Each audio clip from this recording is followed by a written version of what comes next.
खबर रामगढ़ से, जहां बगड़ तिराया थाना अंतर्गत दलित नाबालिग बेटी का अपहरण कर निकाह कर धर्मांतरण करवाने का मामला सामने आया है।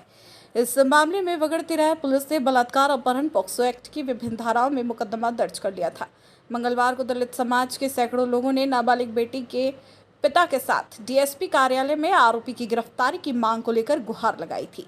साथ ही दलित बेटी के पिता ने चेतावनी दी थी कि यदि उसकी नाबालिग बेटी को आरोपियों के चुंगल से बाहर नहीं निकाला तो वह आत्महत्या कर लेगा।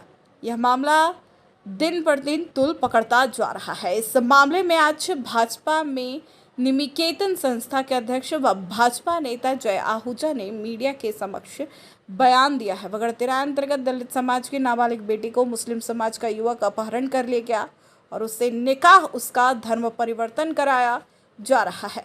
भारत संविधान चलेगा और बाबा साहब के संविधान में, जिसमें धर्मांतरण व निकाह यह दोनों चीज गैर कानूनी है। इस धर्मांतरण के मामले को हम बहुत मजबूती से उठाएंगे। पुलिस प्रशासन से इस मामले में आरोपियों के खिलाफ सख्ती से कार्रवाई की मांग की जाएगी।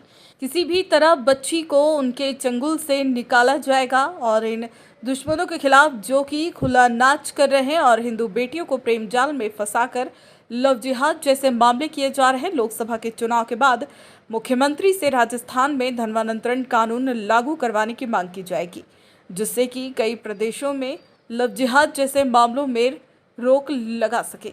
नाबालिग दलित बेटी के मामले में आरोपियों को सख्त से सख्त सजा दिलाई जाएगी।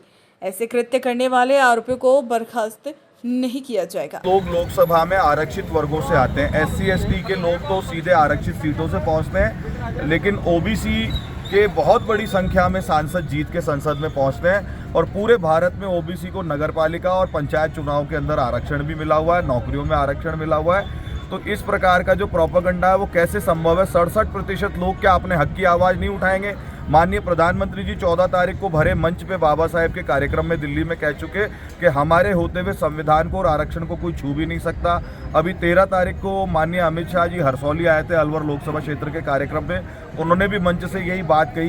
देश के प्रधानमंत्री और देश के गृह मंत्री मंचों से जो बात खुल के कह रहे हैं उससे प्रोपेगेंडा खत्म हो रहा है और कांग्रेस का ये कुप्रचार बुरी तरह से नष्ट हो रहा है। दलित समाज हो या आदिवासी समाज वो भारतीय जनता पार्टी की, या ओबीसी समाज हो भारतीय जनता पार्टी की सदैव प्राथमिकता है। और हमारे माननीय प्रधानमंत्री जी भी भारत के पहले ऐसे प्रधानमंत्री हैं जो अधिकतम ओबीसी के और एससी एसटी के मंत्रियों को उन्होंने अपने कैबिनेट में लिया है। तो ये सारी झूठी बातें हैं, इसका पर्दाफाश हो चुका है।